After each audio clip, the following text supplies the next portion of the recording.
Good evening everyone, here is your educator Aditya Kamlesh Awasthi. और जैसा कि मैंने एक एडवर्टाइजमेंट डाला था कि आज से हम अगले 10-15 दिनों के लिए फ्री इन्वायरमेंट यूपीएससी के सेशंस करने जा रहे हैं।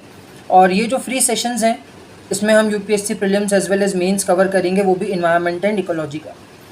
अब कुछ भी चीज़ स्टार्ट करने से पहले अगर आप लोगों को मेरे बारे में जानना है, आप यूट्यूब चैनल का जो डिस्क्रिप्शन है वहाँ पे जाके मेरे बारे में जान सकते हो। यहाँ पे हम डायरेक्टली टाइम वेस्ट ना करते हुए सबसे पहले हम देखते हैं कि यहाँ हमारा सिलेबस क्या है, हमको क्या क्या पढ़ना है। और सेकेंडली पीपीटी के फॉर्मेट में जो भी मैंने पीपीटी बनाई है उस पर जो जो टॉपिक्स हैं हम वो पढ़ना शुरू करेंगे। आज पहला लेक्चर है तो इन्वायरमेंट एंड इकोलॉजी का इंट्रोडक्टरी लेक्चर होगा। तो क्या क्या टॉपिक्स हैं हमारे पास। सबसे पहले तो हमको जो पढ़ना है वो है इन्वायरमेंट। सबसे पहले तो बेसिक डेफिनेशन ही पढ़नी है कि इन्वायरमेंट एंड इकोलॉजी होता क्या है। सबसे पहले बेसिक चीज़ें ही पढ़नी है। सेकंड नंबर पे जो हमको पढ़ना है वो है बायो डाइवर्सिटी। सेकंड नंबर पे हमको पढ़ना है बायोडाइवर्सिटी। और इस साल भी आप देखोगे बायोडाइवर्सिटी से हर साल लगभग आप मान के चलिए 2 क्वेश्चंस प्रीलिम्स में आते ही आते हैं। इस साल भी आप देखिए एक सांबर डियर पे क्वेश्चन आया, एक स्क्विरल पे क्वेश्चन आया। इस साल जो 2 क्वेश्चन आए थे वो एक अगर आप लोगों ने पेपर देखा हो तो एक वो डियर नॉक्टर्नल है कि नहीं है, रात को कौन जागता है, इस पे क्वेश्चन आया था। और एक स्क्विरल पे क्वेश्चन आया था। तो ये 2 क्वेश्चन इस साल भी आए थे। मेरी स्पेलिंग्स थोड़ी इधर उधर हो सकती हैं, लेकिन आप लोग अगर बने रहेंगे तो मैं आपका कोर्स पूरा करा दूंगा, आई कैन गारंटी दिस। ठीक है। दूसरा जो टॉपिक है हमको यहाँ पे पढ़ना है बायोडाइवर्सिटी के बाद वो है क्लाइमेट चेंज। दूसरा टॉपिक है हमारा क्लाइमेट चेंज। तीसरा टॉपिक जो हमको पढ़ना है वो है ओजोन डिप्लीशन। Ozone depletion. मैं एक चीज़ आप लोगों से बोलूँगा, प्लीज़ लेक्चर सिर्फ सुनने के लिए मत बैठिए। एक नोटबुक ले लीजिए, प्लेन ले लेंगे तो ज़्यादा बेटर है। और मेरे साथ नोट्स बनाना शुरू करिए, क्योंकि अगर आप साथ में नोट्स बनाएंगे तो आपके एक नोट्स बन के रेडी हो जाएंगे, जिन नोट्स को आप रिवाइज़ कर सकते हैं। और जिस तरीके से मैं पढ़ाऊँगा वो बहुत ही क्विक और शॉर्ट नोट्स बनेंगे, छोटे छोटे नोट्स बनाएंगे अपन। और इसीलिए मैं चाहता हूँ कि आप अपनी एक नोटबुक खुद से बनाएं। ओजोन डिप्लीशन के बाद हमको पढ़ना है पॉल्यूशन। पॉल्यूशन एक ऐसा टॉपिक है, यहाँ से भी हर साल आप मान के चलिए 2 क्वेश्चन आते ही आते हैं। कुछ भी हो जाए, ये एक ऐसा टॉपिक है जहाँ से 2 क्वेश्चन यूपीएससी पूछेगा ही पूछेगा। पॉल्यूशन के बाद एक हमारा आता है, पॉल्यूशन का ही सब पार्ट है वो, सॉलिड वेस्ट मैनेजमेंट। तो solid waste management, pollution, ozone depletion, solid waste management और कुछ अदर टॉपिक्स जैसे कुछ हमको एग्जाम्पल के लिए ओशन जोन्स पढ़ने हैं।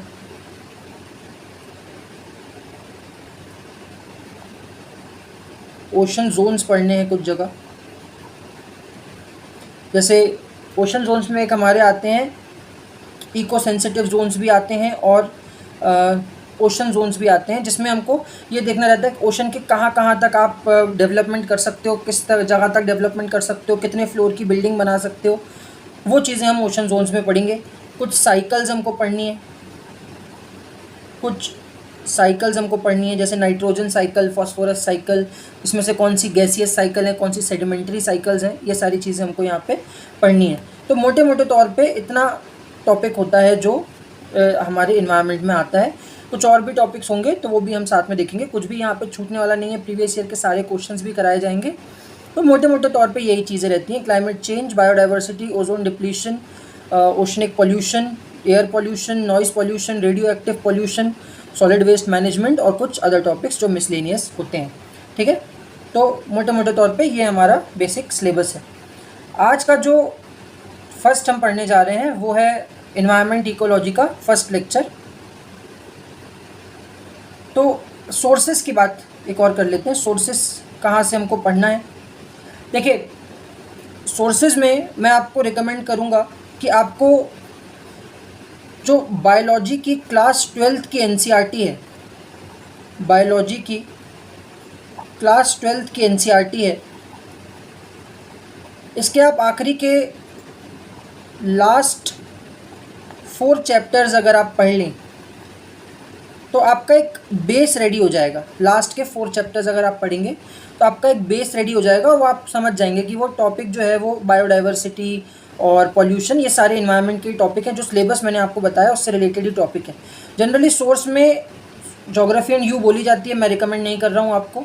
डाउन टू अर्थ बोली जाती है, मैं रिकमेंड नहीं कर रहा हूँ आपको। इन मैगजीन्स के बजाय हम एक चीज़ प्रेफर कर सकते हैं यहाँ पे कि जो विजन की मंथली मैगज़ीन आती है, जो विजन की मंथली मैगज़ीन आती है वो पढ़ लें और एग्ज़ाम से पहले एक बार 365 पढ़ लें। ये 2 चीज़ें आप कर लेंगे, it is more than sufficient. इतने में हो जाता है। लगभग 20 से 18 से 20 क्वेश्चन आते हैं और हम मान के चलते हैं कि हमारा जो रेशो रहना चाहिए वो 15 आउट ऑफ 18 अगर ऐसा हो जाता है तो ये बेटर रेशो माना जाता है एनवायरनमेंट के लिए। ऐसा नहीं कह रहा हूँ मैं कि 18 आउट ऑफ 18 नहीं बनता है, लेकिन जस्ट एक हम वो लेके चल रहे हैं ओवरव्यू कि इतना तो बनना ही चाहिए।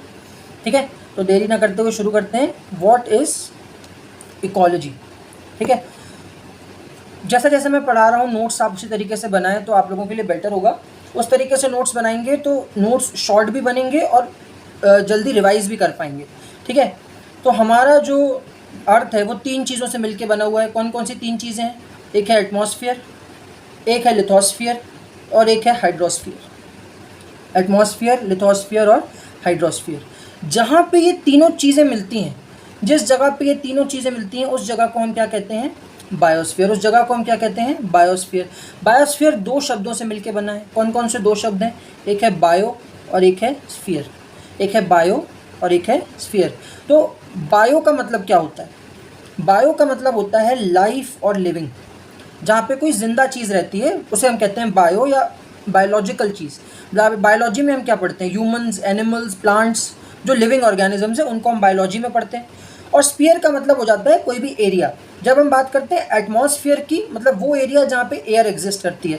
हाइड्रोस्फीयर की मतलब वो एरिया जहाँ वाटर एग्जिस्ट करता है। और लिथोस्फीयर की मतलब वो एरिया जहाँ पे लैंड एग्जिस्ट करता है। और जहाँ पे ये तीनों चीज़ें मिलती हैं उस जगह पे क्या एग्जिस्ट करती है? लाइफ एग्जिस्ट करती है।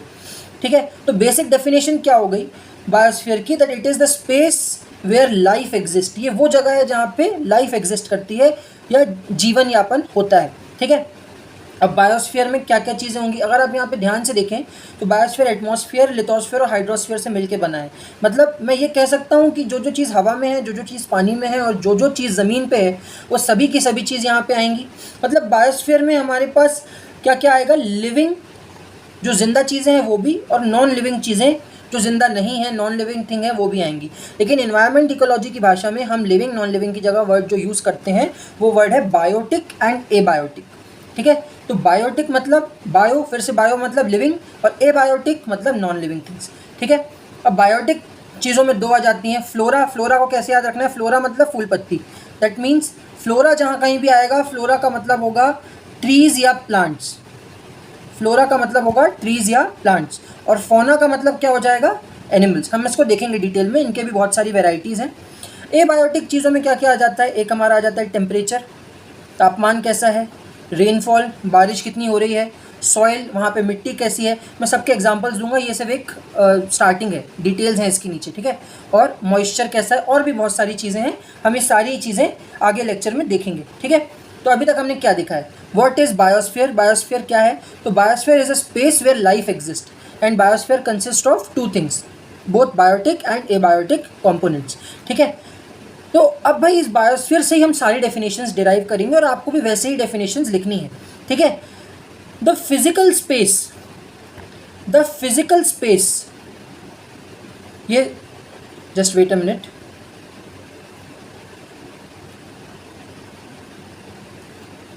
The physical space where these components exist is called environment। तो भाई अभी पहली चीज़ हमने देखी कि बायोस्फीयर क्या है। बायोस्फीयर वो जगह है जहाँ पे नॉन लिविंग और लिविंग थिंग्स लाइफ एग्जिस्ट करती है। जहाँ पे लाइफ एग्जिस्ट करती है वो बायोस्फीयर है। और वो फिजिकल स्पेस, ये मेन वर्ड याद रखना है। वैसे ये क्वेश्चन कभी आते नहीं है, ये ज़्यादातर विजन और जो फोरम की आप टेस्ट सीरीज़ लेंगे उसमें आने वाले वर्ड्स हैं। तो ये द फिजिकल स्पेस जहाँ पे ये सारी चीज़ें एग्जिस्ट करती हैं उसको क्या कहा जाता है, उसको कहा जाता है इन्वायरमेंट। उस फिजिकल स्पेस को क्या कहा जाता है, इन्वायरमेंट कहा जाता है। तो अब भाई सवाल उठता है कि फिर इकोलॉजी क्या है। अब आपने बहुत सारे सब्जेक्ट्स के नाम सुने होंगे जैसे कि बायोलॉजी, साइकोलॉजी, जियोलॉजी। तो भाई इनके आगे ये लॉजी क्यों लगता है, कोई रीज़न है? तो सिंपल सा रीज़न है कि लॉजी का मतलब होता है, लॉजी का मतलब होता है स्टडी, ठीक है, उसको पढ़ना है हमको। कई जगहों पे लॉजी का मतलब साइंस भी दिया होता है, दोनों एक चीज़ें, हम ये कभी नहीं आएगा, ठीक है, ये सिर्फ एक ब्रीफ आउटलाइन है क्योंकि उसको लेकर हमको चलना है। तो दो चीज़ें अभी तक देखी हैं, एक बायोस्फीयर और एक इन्वायरमेंट। बायोस्फीयर क्या है, जहाँ लाइफ एग्जिस्ट करती है, जहाँ बायोटिक और एबायोटिक कंपोनेंट दोनों किसी फिजिकल स्पेस में एग्जिस्ट करते हैं, उसको कहते हैं हम इन्वायरमेंट। अब भाई ऐसा तो होगा नहीं, आप इंसान हैं, हम इंसान हैं, हम सांस ले रहे हैं, तो हम क्या कर रहे हैं, एक एबायोटिक चीज़ जो एयर है, उस एबायोटिक चीज़ को बायोटिक चीज़ जो हम हैं उसके साथ इंटरेक्ट कर रहे हैं। हम एबायोटिक चीज़ को अपने साथ इंटरेक्ट कर रहे हैं। साथ ही अभी आप देखोगे घर में आपके पेरेंट्स ने या मम्मी ने खाना बनाया होगा, हमने वो खाना खाया, पेड़ पौधों से हमने खाना ऑब्टेन किया, तो हम ये क्या कर रहे हैं, पेड़ हमने तोड़ा, मान लीजिए हमने पालक की सब्ज़ी खाई तो हमने पालक काटी, तो पालक एक लिविंग ऑर्गेनिज्म है, भले ही वो प्लांट है लेकिन लिविंग ऑर्गेनिज्म है, उस प्लांट को हमने कंज्यूम किया। तो हम क्या कर रहे हैं, इंटरेक्शन कर रहे हैं। और इंटरेक्शन क्या सिर्फ लिविंग बींग्स के बीच में है? नहीं, इंटरेक्शन लिविंग बींग्स के बीच में भी है और लिविंग और नॉन लिविंग थिंग्स के बीच में भी है। तो ये जो इंटरेक्शन हो रहा है, साथ ही साथ एक्सचेंज हो रहा है एनर्जी का और मैटर का। अब एक्सचेंज कैसे हो रहा है वो मैं आपको बताऊंगा अभी आगे। उदाहरण के लिए आप फूड चेन देख लीजिए, ठीक है, फूड चेन हम सभी को पता है, फूड चेन क्या होती है कि बकरी ने घास खाई, फिर बकरी को शेर ने खा लिया, फिर शेर मर गया तो उसको गिद्ध ने खा लिया या वल्चर ने खा लिया, ईगल ने खा लिया। ये क्या हो रहा है, जो चीज़ बकरी ने घास खाई तो वो घास बकरी के अंदर गई, फिर शेर ने बकरी को खाया तो बकरी शेर के अंदर गई। तो ये जो मैटर है, ये जो मटेरियल है, ये क्या हो रहा है, एक इंसान से या एक पर्टिकुलर लेवल से दूसरे लेवल पे ट्रांसफ़र हो रहा है। तो एक्सचेंज हो रहा है किसका, मैटर का। अब घास की एनर्जी बकरी में गई, बकरी की एनर्जी शेर में गई, शेर की एनर्जी किस में गई, वल्चर में गई। तो ये एक्सचेंज ऑफ एनर्जी भी हो रहा है। तो हम ये कह सकते हैं कि जो इंटरेक्शंस हो रहे हैं between living and non living and between living and living, these interactions and exchange of energy within the environment and the study of all these interactions, in interactions को पढ़ना क्या कहला जाता है, इकोलॉजी। इन interactions को पढ़ना क्या कहला जाता है, इकोलॉजी। तो अभी तक हमने क्या क्या पढ़ा है, सबसे पहले हमने पढ़ा biosphere where life exist. Biosphere contains two components, living and non living. Now second thing is कि इन्वायरमेंट क्या है। So environment is the physical space where both living and non-living components exist and they interact with each other. The interactions are between matter and energy, between living and non-living, between living and living. These interactions together when we study is called ecology. So जो हम पढ़ाई कर रहे हैं इसको हम क्या कहा जाता है, इकोलॉजी। अब इकोसिस्टम क्या है, तो यार जैसे एक ह्यूमन बॉडी है, अब ह्यूमन बॉडी को पढ़ने के लिए, एक ह्यूमन बॉडी को अगर हमको पढ़ना है, ह्यूमन बॉडी की स्टडी करनी है, तो ह्यूमन बॉडी को पढ़ने के लिए एक हम सबसे स्मॉल एलिमेंट निकालते हैं और इस एलिमेंट को क्या कहा जाता है, सेल। इस एलिमेंट को क्या कहा जाता है, सेल। तो जो स्मॉलेस्ट यूनिट है, जो फंक्शनल यूनिट है इकोलॉजी को पढ़ने के लिए, उसको क्या कहा जाता है, उसको कहा जाता है ecosystem. The functional unit to study the ecology is called ecosystem. It is also the functional unit of biosphere. Biosphere क्या था, जहाँ लाइफ एग्जिस्ट करती है, उसकी जो फर्स्ट यूनिट है, स्मॉलेस्ट यूनिट है, वो क्या कहलाती है, इकोसिस्टम।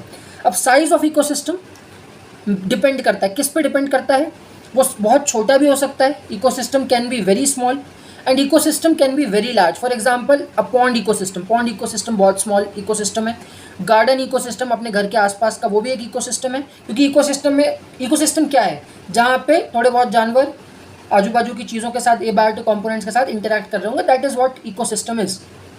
लार्ज इकोसिस्टम जैसे अमेजोन रेन फॉरेस्ट हो गया, बहुत बड़ा रेन फॉरेस्ट है, वो भी अपने आप में एक इकोसिस्टम है। So it is a flexible entity, ये छोटी बड़ी हो सकती है, एनर्जी का जो रेशो है वो अलग अलग हो सकता है, तो अलग अलग चीज़ें हमको यहाँ पे देखने को मिलती हैं। अब इकोसिस्टम जो है वो एक ओपन और फ्लेक्सिबल सिस्टम है। इसका क्या मतलब है, इसको हम समझने की कोशिश करते हैं। हमारे केमिस्ट्री में और फिजिक्स में 3 प्रकार के सिस्टम्स होते हैं, ठीक है, 3 प्रकार के सिस्टम होते हैं। एक सिस्टम होता है आइसोलेटेड सिस्टम। आइसोलेटेड सिस्टम का मतलब होता है एक ऐसा सिस्टम जिसमें दोनों तरफ से कैप लगा हो, दोनों तरफ से ढक्कन लगा हो। आइसोलेटेड सिस्टम का मतलब है जिसमें दोनों तरफ से ढक्कन लगा हो। अभी हमने ऊपर पढ़ा दैट इकोसिस्टम और ecology is the study of interaction and exchange of matter and energy. लेकिन भाई साहब अगर ये एनर्जी और मैटर एक्सचेंज होगा ही नहीं, देखिए कैप लगा है तो ना एनर्जी एक्सचेंज होगी ना मैटर एक्सचेंज होगा। क्लोज्ड सिस्टम क्या होता है? आइसोलेटेड का मतलब होता है अलग थलग करना। कोविड के टाइम पे आइसोलेट किया जाता था। क्लोज्ड सिस्टम का मतलब होता है कि भाई क्लोज्ड सिस्टम में एनर्जी तो आ जा सकेगी। एग्जाम्पल के लिए वाटर बॉटल देखी होगी आप सभी लोगों ने। अब वाटर बॉटल में क्या होता है, वाटर बॉटल में आप जब पानी भरते हैं, आपने बहुत ठंडा पानी भर दिया मान लीजिए वाटर बॉटल में, तो जब आप बहुत ठंडा पानी वाटर बॉटल में भरते हो तो आपने देखा होगा वाटर बॉटल के ऊपर ऐसे थोड़ा थोड़ा मॉइस्चर या पानी ऊपर की तरफ आ जाता है। अब ये कौन सा पानी है? ये जो पानी हवा में है ना, हवा में वाटर वेपर घूम रहा है। जब इतना ठंडी बॉटल एटमॉस्फेयर में ऐसे आती है कांटेक्ट में, तो ये हवा जो है ये कंडेंस हो जाती है और पानी हमको बॉटल के ऊपर दिखता है। लेकिन हमारी बॉटल में तो पानी उतना का उतना ही रहता है, बॉटल से पानी तो कम होता नहीं है। इस टाइप के सिस्टम को कहा जाता है क्लोज्ड सिस्टम।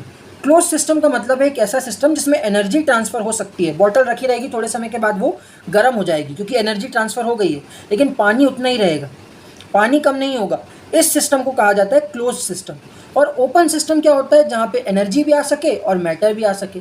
तो भाई अब थोड़ा 1 मिनट पीछे जाइए, और जहाँ पे मैंने बोला था आपसे कि इकोसिस्टम एक ऐसी स्टडी है, एक इकोलॉजी एक ऐसी स्टडी है जहाँ पे हम एक्सचेंज ऑफ मैटर और एनर्जी को पढ़ते हैं। तो अगर मैटर और एनर्जी एक्सचेंज हो सकता है तो इकोसिस्टम एक कैसा सिस्टम होगा? Open and flexible system. Flexible system क्यों कहा है? क्योंकि साइज इकोसिस्टम का कुछ भी हो सकता है। ठीक है, तो ecosystem is a open and flexible system. Ecosystem is a open and flexible entity. इतना समझ में आया है? अगर इतना समझ में आया है तो बताइए। अगर समझ में आ रहा है तो प्लीज़ लेक्चर को लाइक कीजिए। नहीं समझ में आ रहा है तो आप कमेंट कर सकते हैं, आपको कमेंट में रिप्लाई मिल जाएगा। जो भी चीज़ समझ में नहीं आई, अपने नोट्स जो बना रहे हैं वहीं पे आप जो डाउट्स हैं उनको लिखिए। आप मुझे पर्सनली भी कॉल कर सकते हैं, मेरा नंबर यूट्यूब में डला हुआ है। आप मुझे मेल कर सकते हैं, आप कमेंट सेक्शन में लिख सकते हैं क्या डाउट्स हैं। वो डाउट्स को नेक्स्ट वीडियो में बिल्कुल एड्रेस किया जाएगा, नहीं तो उन्हीं कमेंट सेक्शन के नीचे आपको एक्सप्लेनेशन दिया जाएगा। ठीक है, अब चलते हैं टाइप्स ऑफ इकोसिस्टम में। अब ये जो टाइप्स ऑफ इकोसिस्टम है ये थोड़ा ज़रूरी सा टॉपिक है, इसको हम डिटेल में थोड़ा सा पढ़ेंगे। अब इकोसिस्टम क्या है? इकोसिस्टम कैसा भी हो सकता है। एग्जाम्पल के लिए इकोसिस्टम जो है, ecosystem can be a man made ecosystem. Ecosystem can be a man made ecosystem.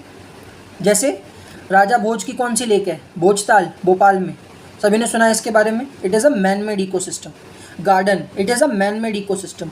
And ecosystem can B natural. Natural तो होते ही हैं, ecosystem can B man made और नेचुरल। तो दोनों तरीके से इकोसिस्टम हो सकता है, मैन मेड भी हो सकता है और नेचुरल भी हो सकता है। अब आती है बात कि ये जो इकोसिस्टम है जो मैन मेड और नेचुरल भी हो सकता है, तो नेचुरल में भी अलग अलग तरीके से, ये तो एक क्लासिफिकेशन हो गया। एक और क्लासिफिकेशन हो सकता है इकोसिस्टम का। एग्जाम्पल के लिए आपको इसी तरीके से फ्लो चार्ट के फॉर्म में ही नोट डाउन करना है।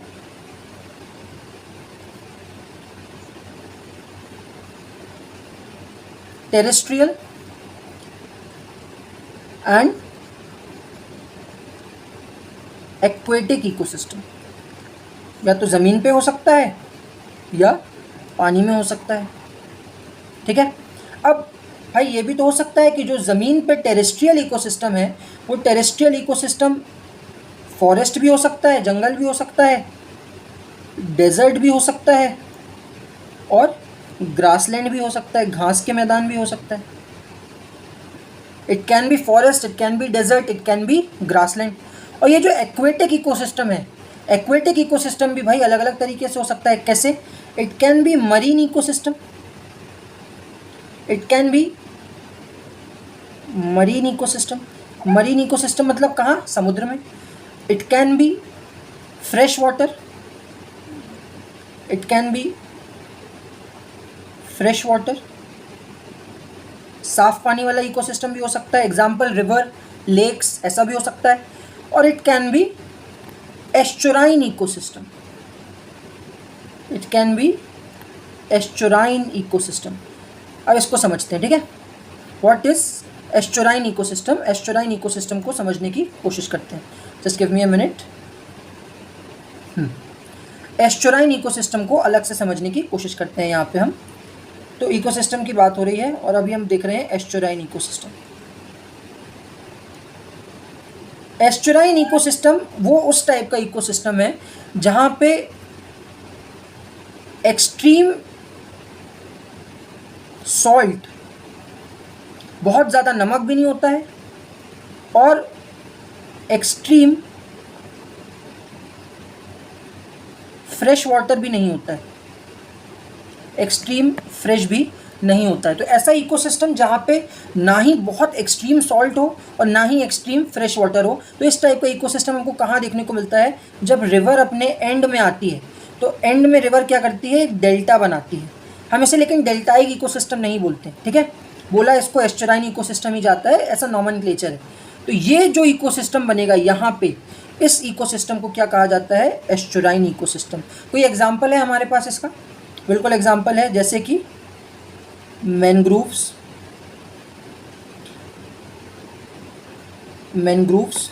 और मैनग्रूव्स में भी सबसे फेमस कौन से हैं? सुंदरबन मैनग्रूव्स। बहुत सारे मैनग्रूव्स हैं, भारतांग भी है, भितरकनिका भी है, वो हम सब देखेंगे, लेकिन ये जस्ट समझाने के लिए कि इस टाइप से भी हो सकता है। तो टाइप्स ऑफ इकोसिस्टम समझ में आए? टाइप्स ऑफ इकोसिस्टम अगर समझ में आ रहे हो तो बताइए। Manmade ecosystem, natural ecosystem. Manmade ecosystem भी सब तरीके के हो सकते हैं। नेचुरल इकोसिस्टम अलग अलग हमने देखे, they can be terrestrial, they can be aquatic. Terrestrial में वो फॉरेस्ट हो सकता है, ग्रासलैंड हो सकता है और डेजर्ट्स हो सकता है। अंटार्कटिका वाला जो एरिया है, फ्रोजन एरिया जिसको हम परमाफ्रॉस्ट बोलते हैं, वो भी हो सकता है।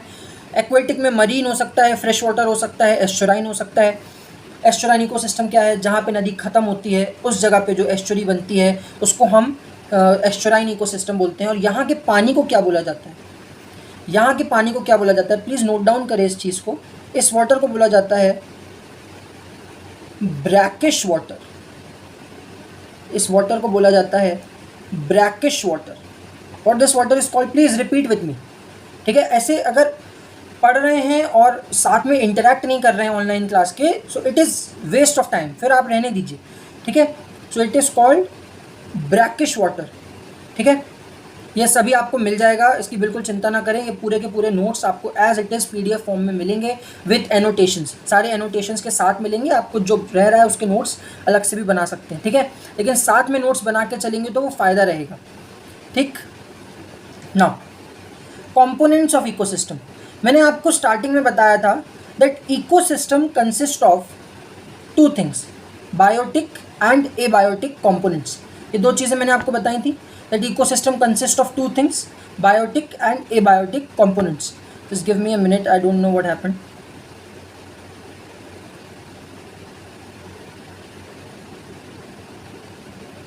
Okay, so components of ecosystem consist of two things, biotic and abiotic components. ये बहुत ही प्रिलिमिनरी है, ये सब हमने स्कूल में कहीं ना कहीं ये पढ़ा होगा, ठीक है। कंपोनेंट्स ऑफ इकोसिस्टम में, so ecosystem consist of biotic components and abiotic components. Now when we talk about abiotic components में क्लाइमेट हो सकता है, ठीक है। मेनली क्लाइमेटिक कंपोनेंट्स ही होते हैं। क्लाइमेट में हम रेन देखेंगे। रेन से कैसे इकोसिस्टम डिसाइड होगा? जहाँ पे बहुत ज़्यादा बारिश होगी वहाँ पे एवरग्रीन फॉरेस्ट, जहाँ थोड़ी कम बारिश होगी वहाँ डेसिडियस फॉरेस्ट, जहाँ ठंड में बारिश होगी वहाँ पे मेडिटेरेनियन फॉरेस्ट। तो ये अलग अलग फॉरेस्ट हैं। जिन बच्चों ने ज्योग्राफी पढ़ी है मेरे से उनको ये चीज़ें पता होंगी, जिन्होंने नहीं पढ़ी है, अगर आप फर्स्ट टाइम ये लेक्चर देख रहे हैं, कोई चिंता करने की बात नहीं है। जब हम उस जगह पे पहुँचेंगे, जब हम इनके टाइप्स देखेंगे, ये फ्लो चार्ट है, इनका डिटेल भी है नीचे। आज का मेनली लेक्चर यही है, ठीक है। तो वहाँ हम इसकी डिटेल्स भी डिस्कस करेंगे, बिल्कुल घबराने की ज़रूरत नहीं है। इन्वायरमेंट, हाँ एक चीज़ जो मैं आपको यहाँ पे कहना चाहता हूँ, रेगुलर रिवीजन इज़ मस्ट। अगर आप इनका रिवीजन नहीं करेंगे रेगुलरली तो ये लेक्चर्स आपको बिल्कुल भी याद नहीं रहेंगे, and I can guarantee that वो आपके बिल्कुल हवा से निकल जाएगा और फिर आप बोलोगे कि मैंने बताया नहीं आपको। रेन, लाइट मीन्स सनलाइट, हवा कैसी चल रही है, विंड, टेम्परेचर क्या रहता है वहाँ का। इन्वायरमेंट में एक टर्म आएगा edaphic factors. What are edaphic factors? Edaphic factors simply means the factors which are associated with the factors which are associated with factors associated with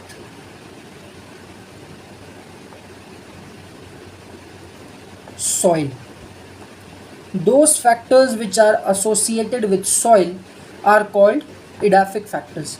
So what are edaphic factors? They can be soil तो है ही क्योंकि associated with soil. pH of the soil, potent of hydrogen, कैसी soil है, acidic soil है कि basic soil है, soil में नमक तो ज़्यादा नहीं है, इस टाइप के क्वेश्चंस आते हैं. Which minerals are there in the soil, कैसी टोपोग्राफी है सॉइल की. टोपोग्राफी से क्या समझते हैं हम? टोपोग्राफी का मतलब है कि सॉइल पहाड़ों पे है कि ज़मीन पे है, सॉइल ऐसे ऊंचे ऊंचे पहाड़ों पे मिल रही है कि ज़मीन पे मिल रही है कि यहाँ पे मिल रही है, कहाँ पे सॉइल मिल रही है. These are called edaphic factors. Now after this we come towards biotic components. Biotic components हम अलग से पढ़ेंगे आज की क्लास में. बायोटिक कंपोनेंट्स पे ज़्यादा नहीं है. बायोटिक कंपोनेंट्स के लिए हम अलग से नेक्स्ट लेक्चर जो आएगा हमारा कल ही आएगा, क्योंकि रेगुलर रहेंगे, Monday to Friday regular lectures रहेंगे. और अगर आप लोग मुझे कमेंट में बताते हो कि आप लोगों को एक लाइव 1-to-1 सेशन की ज़रूरत है, तो हम क्लास प्लस या टीच मिनट पे या जूम मीटिंग के थ्रू एक ऐसा लेक्चर ले लेंगे जिसमें हम डाउट सेशन या डाउट क्लियरिंग सेशन भी कर सकते हैं. ठीक है, रेगुलर 5 बजे लेक्चर रहेगा, बट इट इज़ अवेलेबल, आप जब चाहो तब देख सकते हो. मैं आपको कहूँगा कि अगर आप लाइव मेरे साथ प्रीमियर में देखें तो ज़्यादा बेनिफिशियल रहेगा आपके लिए. लाइव नोट्स आप बनाते चलें क्लास के साथ में. ये सभी को पता है कौन कौन से होते हैं प्रोड्यूसर्स. मैं एक एक एग्जांपल दूंगा ना, आपको पूरा समझ में आएगा. प्रोड्यूसर्स जैसे कि प्लांट्स, ग्रासेस, पेड़ पौधे.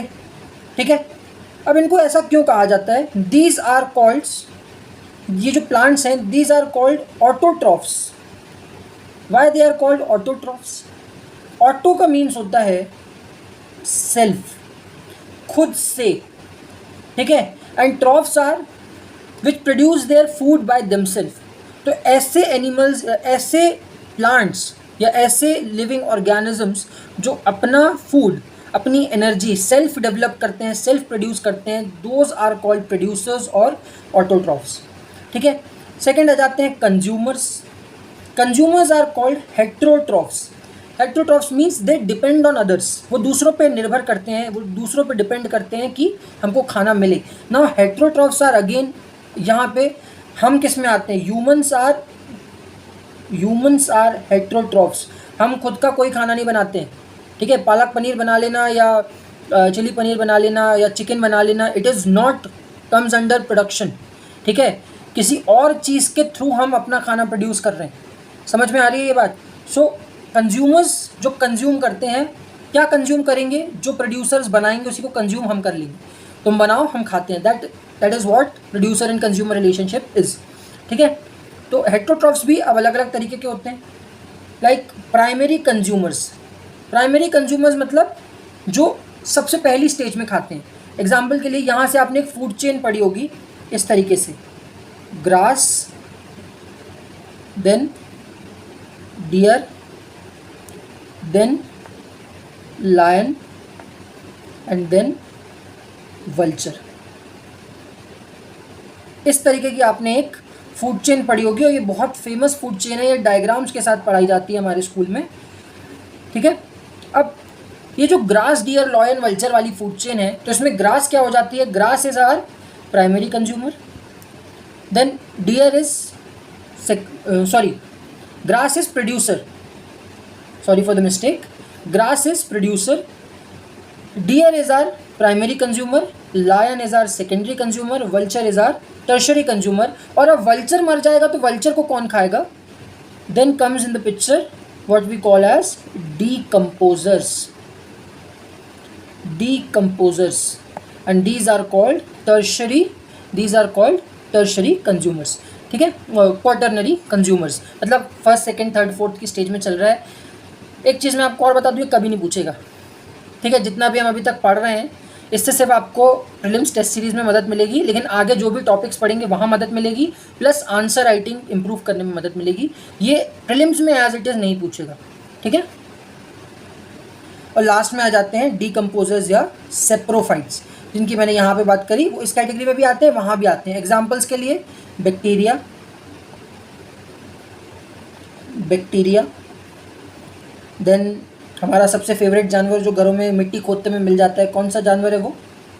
इट्स नॉट अ जानवर, sorry, it is earthworm, it is an insect. Insect है। जो बायो वाले होंगे जिन्होंने 9th में अच्छे से पढ़ा है, please tell me in the comment section earthworm किस कैटेगरी में आता है, ठीक है। Then bacteria, earthworms, we have another example of mushrooms. तो ये सारी चीज़ें किस में आ जाती हैं? डीकम्पोजर्स की कैटेगरी में आ जाती हैं। नाउ अब हम एबायोटिक फैक्टर्स को, आज का जो मेन लेक्चर है उस पर चलते हैं। एबायोटिक फैक्टर्स को हम थोड़ा सा डिटेल में पढ़ेंगे, फिर एबायोटिक फैक्टर्स को पढ़ने के बाद बायोटिक फैक्टर्स में जाएंगे। लेट्स सी, लेक्चर ज़्यादा बड़ा भी ना हो, ठीक है। नाउ सबसे पहली चीज़ आ जाती है लाइट। एबायोटिक फैक्टर्स में हमने पढ़ी थी लाइट। अब there are 2 types of plant, 2 तरीके के प्लांट्स होते हैं। एक प्लांट्स वो होते हैं जिनको लाइट पसंद होती है, ठीक है, और एक प्लांट वो होते हैं जिनको लाइट पसंद नहीं होती है। तो जिनको लाइट पसंद होती है, फॉर एग्जांपल सनफ्लावर, जिनको लाइट बहुत पसंद है, जैसे जैसे सूरज आएगा वैसे वैसे वो सूरज की तरफ टिल्ट होंगे। इन टाइप्स के प्लांट को क्या बोला जाता है? इस टाइप के प्लांट्स को बोला जाता है हीलियोफाइट्स। तो ये नाम हीलियोफाइट्स कैसे पड़ा? अगर आप लोगों ने ज्योग्राफी में से पढ़ी है तो आप लोगों को याद होगा, whenever we talk about sun, जब भी हम कभी सूरज की बात करते हैं, सन की बात करते हैं, we came close to the term called helio या helium, because sun contains a lot of amount of helium, ठीक है, हीलियम बहुत ज़्यादा है। तो हमने बहुत सारी कुछ टर्म्स पढ़े होंगे ज्योग्राफी में। पेरीहीलियन, अगर कुछ याद आ रहा हो तो please press the like button. Perihelion, perihelion क्या होता है? पेरी मतलब होता है पास, पेरी मतलब होता है पास, पेरी का मतलब होता है पास। पास कोई टिकट वाला पास नहीं, पास मीन्स क्लोजनेस, वो वाला पास, हिंदी वाले पास की बात हो रही है। तो जब अर्थ सन के पास होती है दैट इज कॉल्ड पेरीहीलियन, जब दूर होती है it is called aphelion. So ये वर्ड जो आ रहा है heli, this word is related to sun. So ऐसे phytes, phytes means plants, so ऐसे प्लांट्स जो सन लविंग या लाइट लविंग प्लांट्स हैं, दोज आर कॉल्ड हीलियोफाइट्स, ठीक है। loves bright sunlight या light loving plants are called heliophytes.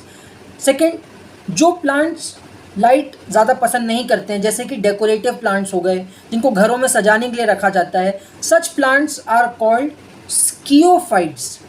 Fights means plant and scio means that hates और that resist sunlight, ठीक है। Light hating plants are called या shade loving plants are called स्कियोफाइट्स।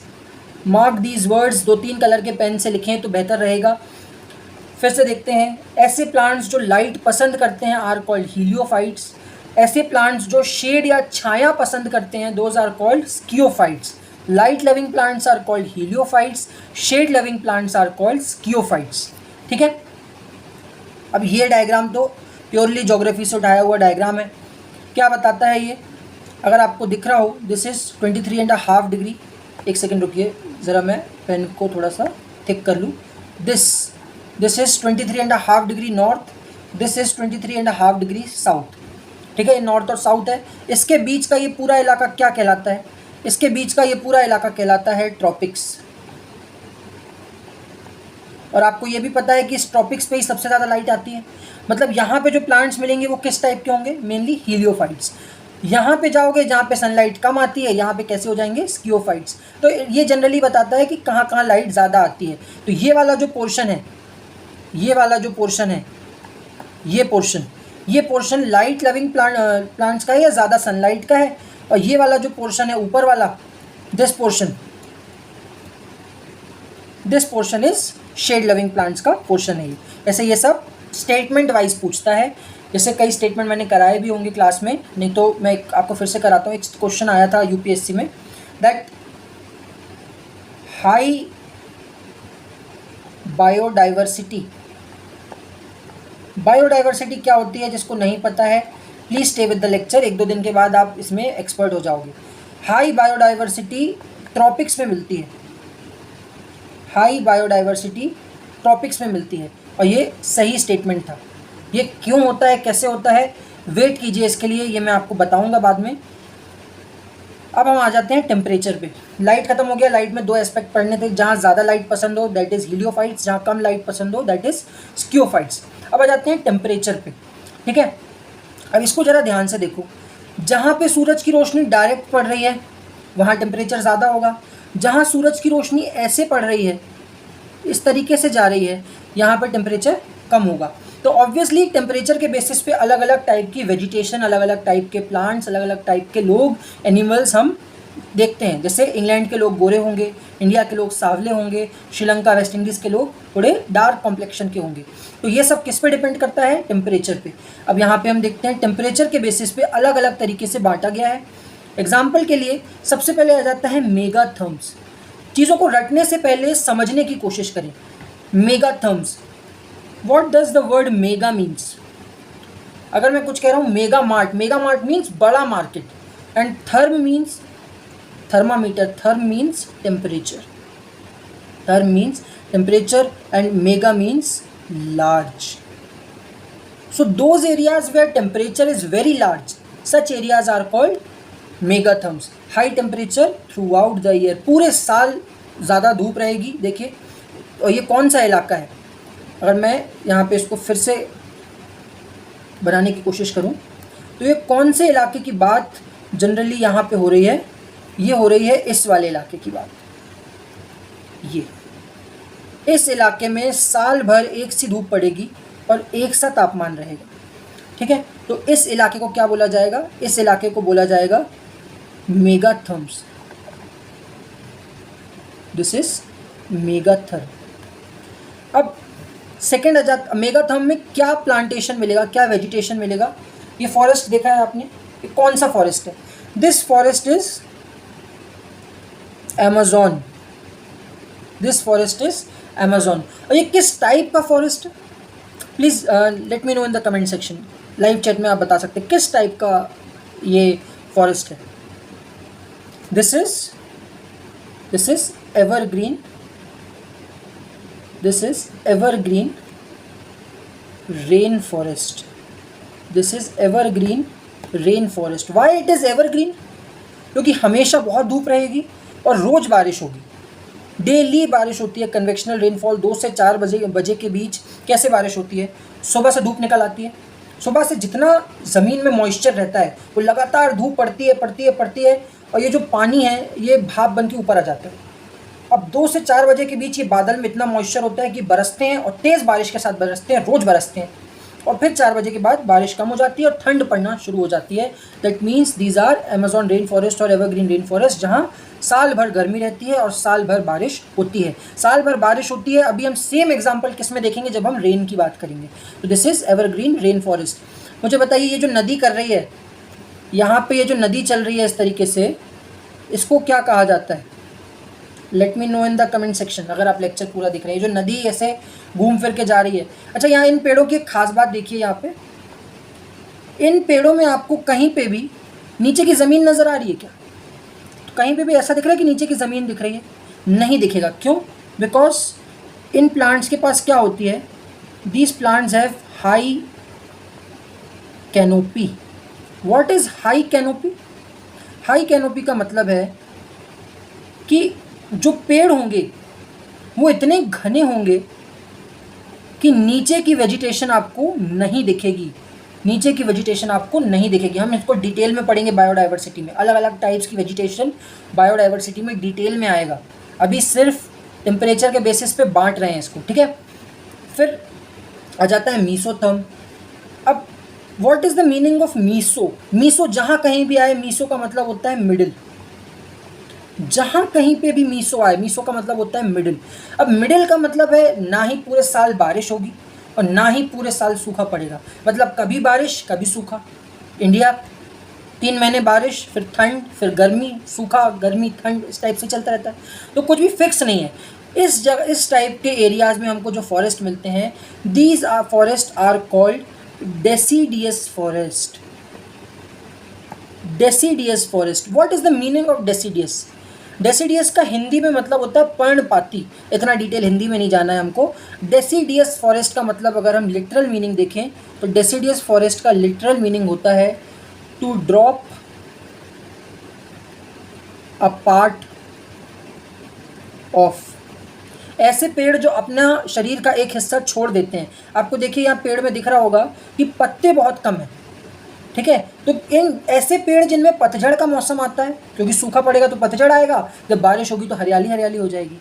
तो इस type के पेड़ों को कहा जाता है डेसिडियस फॉरेस्ट। और ये कहाँ पे मिलते हैं हमको? मीज़ोथर्मिक इलाके में। कहाँ पे मिलते हैं? जहाँ पे मिडिल टेम्परेचर होता है, मीज़ोथर्म होते हैं। फिर हम आ जाते हैं माइक्रोथर्म। माइक्रोथर्म का मतलब है जहाँ पे टेम्परेचर बहुत ही लो हो जाता है, बहुत ही लो हो जाता है। मीज़ोथर्म का मतलब क्या था? जहाँ पे टेम्परेचर ना ही बहुत ज़्यादा गर्म हो जाएगा, बिल्कुल रेगिस्तान भी नहीं बनेगा, और ना ही इतना कम हो जाएगा कि बिल्कुल बर्फ़ जम जाए, मिडिल टेम्परेचर। लेकिन माइक्रोथर्म कौन सा इलाका होगा? जहाँ पे लो टेम्परेचर होगा। और लो टेम्परेचर वाले इलाके में हमको क्या देखने को मिलता है? This is very famous example of Christmas tree. Christmas tree,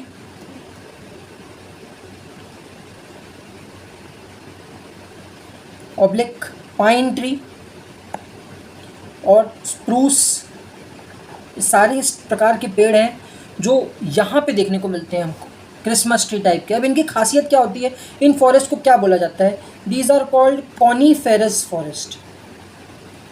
coniferous, coniferous मतलब कोन के जैसे। देखो ये दिख रही होगी आपको कोन। अगर मैं ड्रॉ करूँ तो ये इस तरीके से एक कोन बन के नज़र आएगी आपको। ये देखिए, किसी पे भी देख लीजिए आप, ये इस टाइप से ये कोन बनते हुए नजर आएगी। These are called coniferous forest. और लास्ट हम आ जाते हैं हेकिस्टोथर्म। ये टर्म आपको एक ऐसा टर्म है जो याद करना पड़ेगा। हेकिस्टोथर्म का मतलब होता है very very very very low temperature, जहाँ पे आपको बर्फ़ जमी हुई मिलेगी। और इस टाइप के इलाके को क्या बोला जाता है? Permafrost. Permafrost, perma means permanent, perma means permanent and frost means जमा हुआ। तो ऐसे इलाके जो परमानेंटली जम चुके हैं, such type of areas are called permafrost areas. यहाँ पे हमको क्या देखने को मिलेगा? या आपको क्या देखने को मिल रहा है यहाँ? अगर आप फोटो में देखें, these small types of plants, these are lichen. कोई पेड़ पौधे नहीं लगते यहाँ पे, काई लगती है, काई। दीज आर कॉल्ड लाइकेन, ठीक है। तो हमने सेकेंड टेम्परेचर भी देख लिया। अब हम आ जाते हैं वाटर पे। देखिए मैंने क्या आपको पहले भी बताया था, जहाँ पे बहुत ज़्यादा बारिश होगी, मतलब बहुत घने जंगल पाए जाएंगे। So those areas which have very heavy rainfall, very very very heavy rainfall, इस जगह पे हमको क्या देखने को मिलेगा? मैंने ऊपर भी बताया था आपको, these plants are called evergreen. बता चुका हूँ मैं ऊपर भी, बाकी सब बातें ऊपर डिस्कस हो चुकी हैं। जहाँ पे बहुत ज़्यादा बारिश होगी, दीज आर कॉल्ड एवरग्रीन। यहाँ पे मैं आपको फिर से समझा देता हूँ क्या होता है। सूरज की बहुत ज़्यादा रोशनी आती है, ये ज़मीन है, ज़मीन में सूरज की बहुत ज़्यादा रोशनी आती है, ज़मीन गर्म हो जाती है। ज़मीन गर्म होने के कारण यहाँ से इस तरीके से ऊपर की तरफ उठती है क्या? भाप, मॉइस्चर वाली हवा ऊपर की तरफ उठती है। ऊपर ये बनाती है एक बादल, और बादल बनाने के बाद यहाँ से होती है बारिश। और ये बारिश कब से कब तक होती है? ये होती है 2 से लेके 4 बजे के बीच। और इसमें थंडर बहुत ज़्यादा होता है, बिजली चमकती है और हैवी रेनफॉल होती है। आपको कमेंट सेक्शन में बताना है ये किस टाइप के बादल हैं, ठीक है। ये आपको बताना है किस टाइप के बादल हैं। मैं आपको एक शॉर्ट फॉर्म यहाँ पे लिख दे रहा हूँ, दिस इज़ CN। अब तो आप बता ही लोगे अगर आप लेक्चर देख रहे हो अभी, ठीक है। फिर यहाँ पे कुछ टर्म्स आएंगे, अलग अलग कलर के पेन रेडी रखना। Heavy rain during winter and low during summer. भाई ये तो केस ही अलग हो गया। अब ऐसी जगह जहाँ पे सर्दी में बारिश ज़्यादा होती है और गर्मी में बारिश कम होती है, इस टाइप की वेजिटेशन को बोला जाता है मेडिटेरेनियन वेजिटेशन। मेडिटेरेनियन वेजिटेशन, ये क्यों होता है? मेडिटेरेनियन वेजिटेशन कैसे बनती है? किस टाइप के प्लांट्स पाए जाते हैं? थोड़ा सा वेट रखिए, सब कुछ बताया जाएगा। बस इतना जान के रखिए, एक टर्म मैं आपको यहाँ पे दे रहा हूँ, ये टर्म आपको एज इट इज़ लिखना है। इस टर्म को यहाँ पे जो जिस प्रकार की वेजिटेशन पाई जाती है, यहाँ पे क्या होगा, आपको जो पेड़ की हाइट है, क्योंकि गर्मी में धूप बारिश नहीं हो रही है, सर्दी में बारिश हो रही है। तो सर्दी में बारिश हो रही है तो अपनी बॉडी को गर्म रखने के लिए जो प्लांट्स हैं वो एनर्जी सेव करते हैं, मतलब वो अपना ग्रोथ को हिंडर्स करते हैं, रोकते हैं। तो प्लांट्स की हाइट जब बढ़ेगी नहीं, तो यहाँ पे हमको जो प्लांट्स मिलते हैं वो कैसे मिलते हैं? स्टंटेड। स्टंटेड मतलब बौने पेड़ देखने को मिलते हैं। और इनकी जो लीव्स होती हैं, जो पत्तियाँ होती हैं, वो कैसी होती हैं? फ्लैशी, गूदेदार पत्ती होती है। कभी वो आप लोगों ने देखा है घर में मम्मी लोग अजवाइन का पेड़ लगा लेती हैं, उस अजवाइन के पेड़ को देखिए, थोड़ा मोटी सी पत्ती होगी, तोड़ेंगे तो अंदर से पानी पानी निकलेगा, ठीक है। उस टाइप की पत्तियां हमको देखने को मिलती हैं। और इस वेजिटेशन को बोला जाता है, इस वेजिटेशन के लिए जो नाम यूज़ होता है वो नाम है आपका स्क्लेरोफाइलस। स्क्लेरोफाइलस।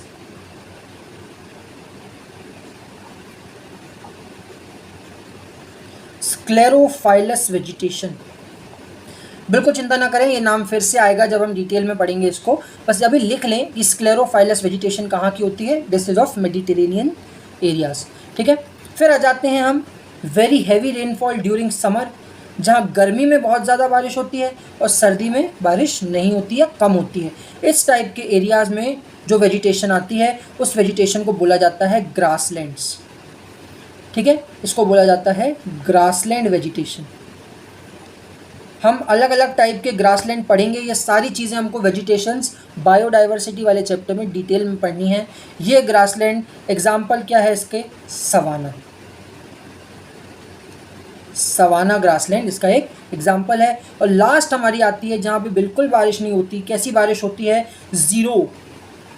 जहाँ पे ज़ीरो बारिश होती है वहाँ पे कैसी वेजिटेशन होगी? इस वेजिटेशन को बोला जाएगा ज़ेरोफाइटिक वेजिटेशन। इस वेजिटेशन को बोला जाएगा ज़ेरोफाइटिक वेजिटेशन। अगर अभी तक समझ में आया है then please press the like button और मुझे बताइए कमेंट सेक्शन में कि आपको समझ में आ रहा है, क्या आप इम्प्रूवमेंट चाहते हैं। हम एक बार जैसे ही लेक्चर ख़त्म होगा एक क्विक रिवीजन भी करेंगे सारी चीज़ों का, ताकि आपको पूरा का पूरा याद रहे, ठीक है। एडाफिक फैक्टर्स या सॉइल के factors. What are edaphic factors? मैंने आपको 2-3 चीज़ें ऊपर दिखाई थी। जैसे एक तो होता है सॉइल खुद, एक होता है पीएच, ठीक है, एक होता है टोपोग्राफी, मिनरल्स वगैरह भी हम देखेंगे, एक होता है टोपोग्राफी। अब इधर आप ज़रा ध्यान से देखिए, ये एक स्लोप बनाया हुआ है मैंने। तो ये जो इस स्लोप में जो ये वाला एरिया है, अब आप मुझे बताइए यहाँ मिट्टी कभी ठहर पाती होगी क्या? रुक पाती होगी? जब मिट्टी यहाँ पे कभी रुकती ही नहीं होगी तो मिट्टी कैसी होगी? Thin soil. लेकिन ये जो नीचे का एरिया है जहाँ पे पूरी मिट्टी आके इकट्ठी हो जाती है, पूरी मिट्टी आके इकट्ठी हो जाती है, तो यहाँ पे मिट्टी जो होगी वो मोटी होगी। This is called thick soil. अगर आप ध्यान से देखें, this is thick soil, this is very thin soil, this is again thick soil, ठीक है।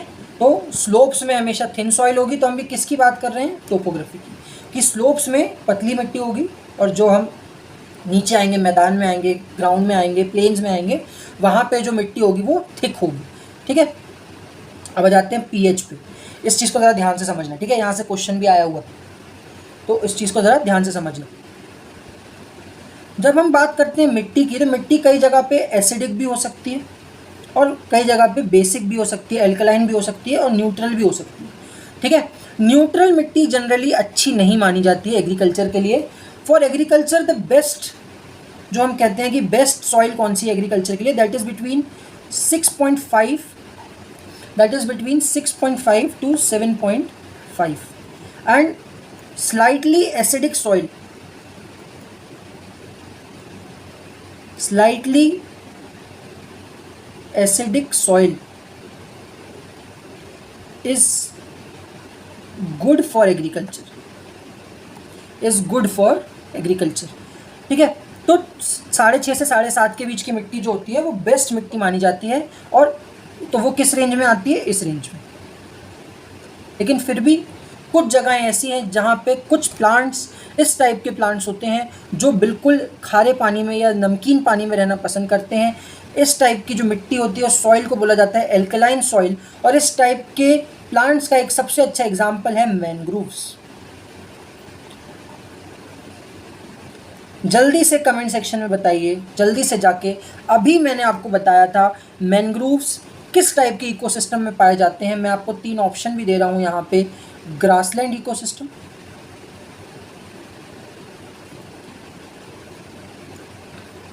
मरीन इकोसिस्टम और एस्चुराइन इकोसिस्टम। एस्चुराइन इकोसिस्टम, जल्दी से बताइए मुझे, ये जो मैंने आपको एक क्वेश्चन दिया है, इनमें से किस में पाए जाते हैं आपके मैनग्रूव्स। और इस टाइप के प्लांट्स जो नमकीन पानी में या खारे पानी में पाए जाते हैं, आप लोगों ने 11th में 10th में टर्म पढ़ा होगा हेलो एल्कीन्स या हेलोजन। हेलोजन वो होते हैं जो नमक वाले होते हैं, क्लोरीन, ब्रोमीन, आयोडीन, इस टाइप के। सो जहाँ नमक होता है वहाँ पे वर्ड यूज़ होता है हेलो, और फाइट्स होता है प्लांट्स के लिए। So mangroves are called halophytes. Mangroves are called halophytes. नमक में रहने वाले पेड़ को क्या कहा जाता है? मैनग्रूव्स। मैनग्रूव हम डिटेल में पढ़ेंगे, ये एक मैनग्रूव का एग्जांपल है, सुंदरबन मैंने बताया था। लेकिन कुछ प्लांट्स ऐसे होते हैं जो एसिडिक जगह पे रहना चाहते हैं। अब एसिडिक टेम्परेचर, एसिडिक सॉइल ज़्यादातर वहाँ बनेगी जहाँ पे सूरज की रोशनी कम आती है।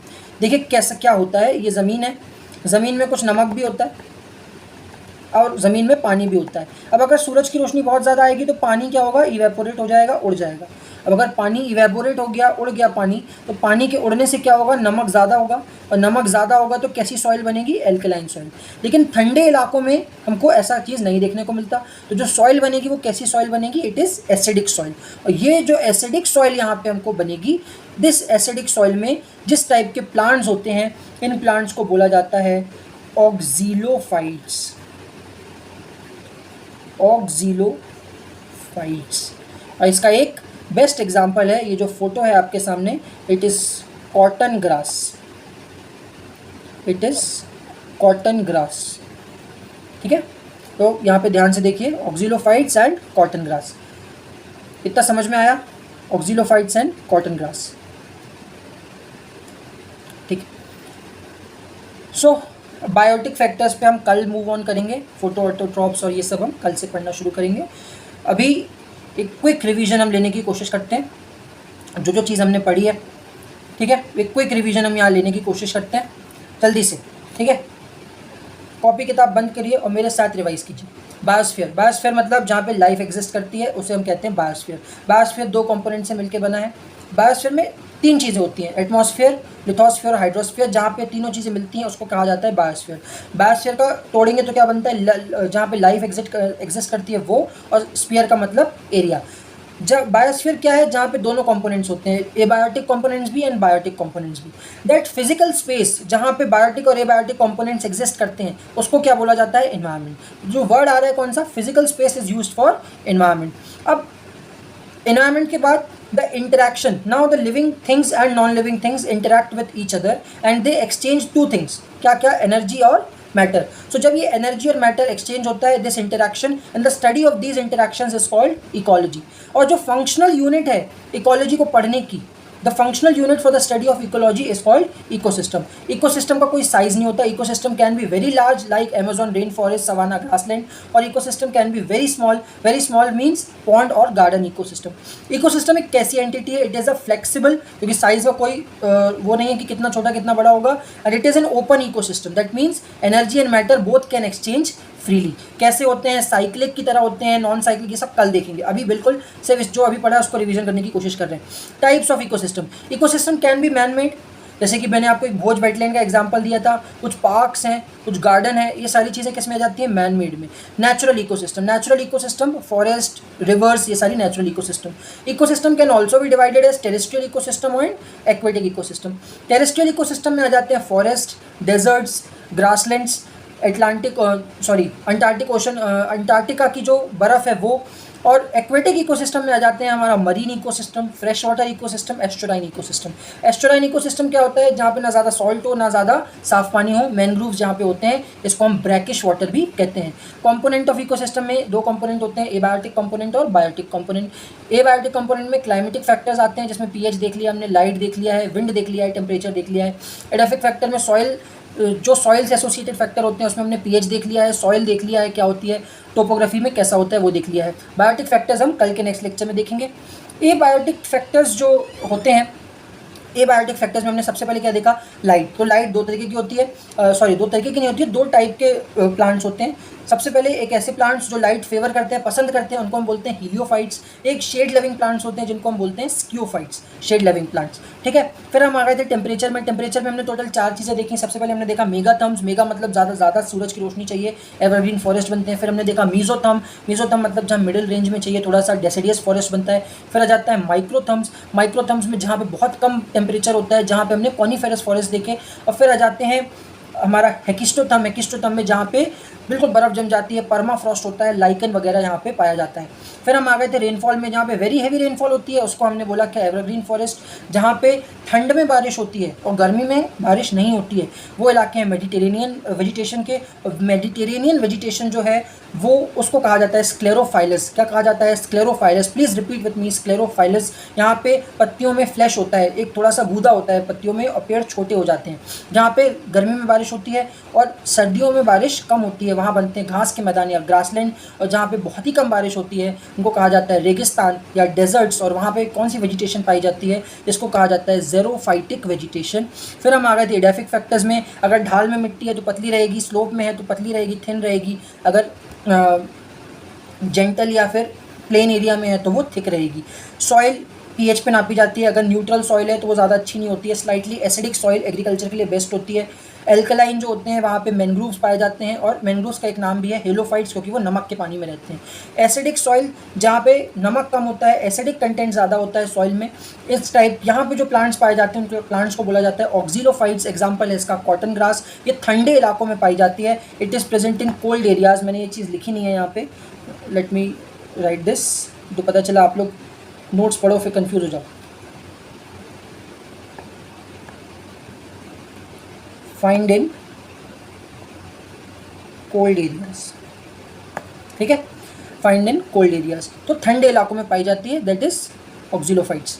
फिर इसके बाद बायोटिक फैक्टर्स हैं। तो 3 डिफिकल्ट नाम हमने यहाँ पे पढ़े थे। एक हमने पढ़ा था हेकिस्टोथर्म।